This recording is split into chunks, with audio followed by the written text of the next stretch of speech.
नहीं सहेगा राजस्थान का नारा देने वाले लोग आज घरों में दुबक करके बैठे हैं। केवल दिल्ली से आई पर्ची का वाचन करके चले जाते हैं। मुख्यमंत्री तो सड़कों पे क्या वैसे ही गड्ढों में ही सफर कर रहे हैं। कानून व्यवस्था पटरी पे कैसे आएगी?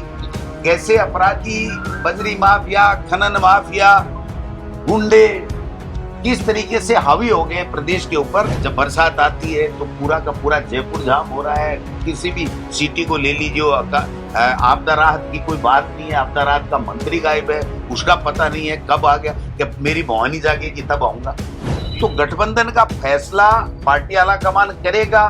बीजेपी रूपी जो लंका है उसमें प्रभारी रूपी हनुमान जी अपनी पूंछ के आग लगा के आए, इसको जला के जाएंगे, ये मैं गारंटी शुदा कहता हूँ। और मान लो पर्ची दूसरी आ जाए तो उसको कहते हैं तख्ता पलट। सरकार की पूरी विफलता है, पूरी तरीके से सरकार फेल है। कानून व्यवस्था नाम की कोई चीज नहीं है। आज जोधपुर में भी एक और घटना की रिपोर्ट आ रही है। जयपुर की घटना है ही, अजमेर में हुई थी, बीकानेर में हुई थी, अलवर में हुई है, भरतपुर में हो ही रही है। मतलब आप कहाँ बताऊँ मैं, कोई जिला, कोई क्षेत्र ऐसा नहीं बचा हुआ है जहाँ हमारी मासूम बच्चियों के साथ में रेप की घटनाएं नहीं हो रही हों। महिला सुरक्षित नहीं है, आम व्यक्ति का जीना दूभर हो गया है। कानून व्यवस्था नाम की कोई चीज़।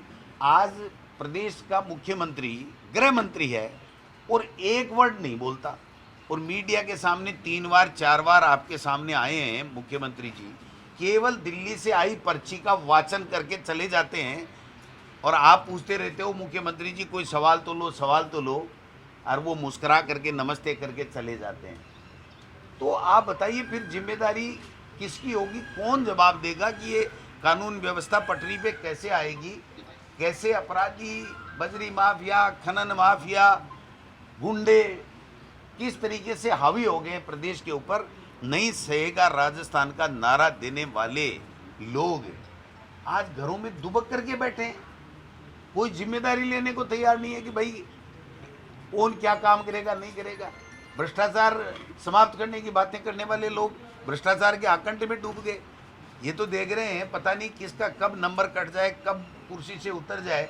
जितना जल्दी है जितना ले लो, जितना जल्दी हो जितना ले लो। अरे भाई, ये आप ट्रस्टी हो, जनता के बनाए हुए जनप्रतिनिधि हो, जनता की बनाई हुई सरकार है। जनता के लिए काम करो, अपने लिए काम करने लग गए। तो मैं समझता हूँ कि ये जो स्थितियाँ हैं ये प्रदेश के लिए, आप बिजली की, पानी की चर्चा नहीं, कानून व्यवस्था की चर्चा नहीं, लोग त्रस्त हैं। आज आप देख रहे हो कि किस प्रकार से जब बरसात आती है तो पूरा का पूरा जयपुर जाम हो रहा है।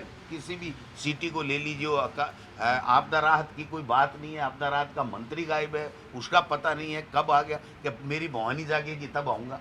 तो ये भवानी जगाओ भाई, ये बीजेपी वाले तो जगा नहीं रहे।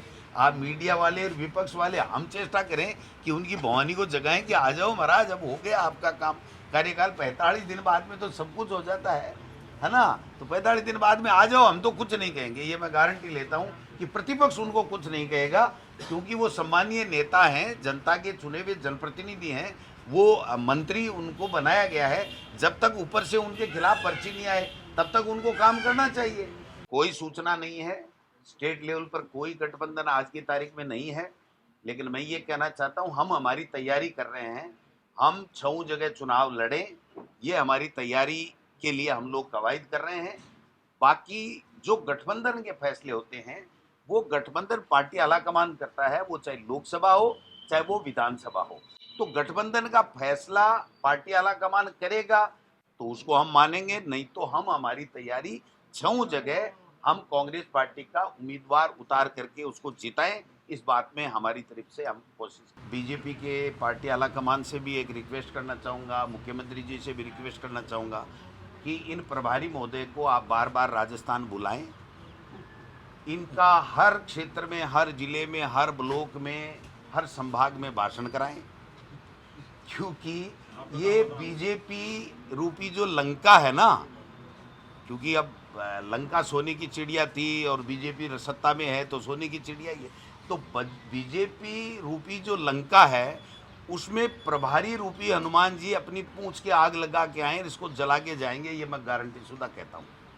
इसलिए ज़्यादा से ज़्यादा प्रभारी महोदय आए, अपनी पार्टी के नेताओं के खिलाफ और हमारे खिलाफ जो कुछ उनको कहना हो उनकी खुली छुट्टी है, मैं उसका विरोध नहीं करूँगा, क्योंकि जिस व्यक्ति में जितना ज्ञान होता है वो उतनी ही बातें करता है।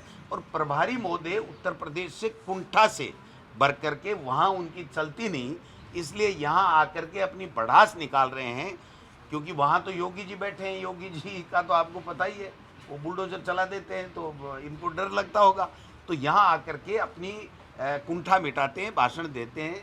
लेकिन एक इतना बुजुर्ग आदमी, इतना राजनीति में रहा हुआ व्यक्ति अगर इस तरीके की मर्यादित भाषा का प्रयोग करेगा तो भाई साहब ये राजस्थान है, राजस्थान के लोग उसको बता देंगे कि भाई साहब ये राजस्थान है। उन्होंने हमारी 6 की 6 सीटें जिताने की और भारतीय जनता पार्टी को सुनने पे लाने की सौगंध खा रखी है। मैं समझता हूँ उसी दिशा में ये वो काम कर रहे हैं। या कि तख्ता पलट देंगे, और ममता भूपेश ने कहा कि ईंट से ईंट बजा देंगे। इसके पीछे सियासी तस्वीर क्या है, मतलब किसका इशारा? ये भैया ये कहावतें होती हैं, मुहावरे होते हैं, आपको पढ़ना पड़ेगा। मेरे पास आना, मेरे पास 2-3 किताबें हैं, वो भी मैं ईंट से ईंट बजाने का मतलब है कड़ा संघर्ष करेंगे, ठीक है। तख्ता पलट देंगे मतलब है कि आज मान लो मुख्यमंत्री जी हैं और कल को वसुंधरा जी का ग्रुप कुछ कर लेता है और मान लो पर्ची दूसरी आ जाए, तो उसको कहते हैं तख्ता पलट। ओल्ड पेंशन स्कीम ही सही मायने में कर्मचारियों के लिए सुरक्षा है और सामाजिक सुरक्षा उनकी वही है। ये जो बीच का फंडा लाए हैं ना, ये फंडा इसलिए लाए हैं क्योंकि इनकी एनपीएस के जो इनकी जिद थी कि नहीं हम तो एनपीएस ही रखेंगे, उसके ऊपर इनका पूरा का पूरा साफ होता नजर आ रहा है। हर स्टेट और केंद्र में भी जो आपने देखा होगा कि इनको जो स्थितियां बनी हैं, उन कई कारण थे, उसमें से एक कारण ये भी था संविधान के साथ साथ और 400 पार और ये जो किया था उसमें एक कारण ये भी था। तो राजस्थान के अंदर ओल्ड पेंशन स्कीम लागू है, लागू रहे। अगर इसके साथ छेड़छाड़ की गई तो वो जो भैया कह रहा था ना, उन्होंने कहा ईंट से ईंट बजा देंगे, तो हम ईंट से ईंट बजा देंगे। अपनी अपनी पार्टी के मोहरे हैं, अपनी अपनी बातें करेंगे, किसी को कोई रोक नहीं है। और कोई विपक्ष में बैठा आदमी कैसे कह सकता है कि आप जांच मत करो। ये तो डबल इंजन की सरकार है, जो जांच कराए, जिसकी कराए, जिस भी घोटाले में उनको लगता है उसकी कराए, किसी को आपत्ति नहीं है। हमें किसी भी कोई भी गलत काम अगर हुआ हो उसकी जांच कराने में हमको आपत्ति हो ही नहीं सकती। मुख्यमंत्री तो सड़कों पे क्या वैसे ही गड्ढों में ही सफर कर रहे हैं। मान कौन रहा आप बताओ ना। मंत्री और जनता में ब्यूरोक्रेट सर कितनी मान रहे हैं कितने नहीं, तो वो तो उनको तय करना है कि गड्ढों में सफ़र करें या हवाई जहाज में सफ़र करें। या सवाल ये है, देखिए, मुख्यमंत्री पूरी सरकार का मुखिया होता है और मुख्यमंत्री को पूरे मंत्रिमंडल को और जनप्रतिनिधियों को साथ लेकर के जनता के मुद्दों के ऊपर काम करना होता है, जो आज की तारीख में मुख्यमंत्री जी 1% भी नहीं कर पा रहे हैं। अभी तक टिकट वितरण की लेकर के कोई चर्चा नहीं है। हम हमारे संगठन को चुस्त दुरुस्त करके उसको सक्रिय कर रहे हैं, जिससे कांग्रेस पार्टी का कार्यकर्ता आने वाले समय में कांग्रेस को वोट दे और कांग्रेस को जिताए।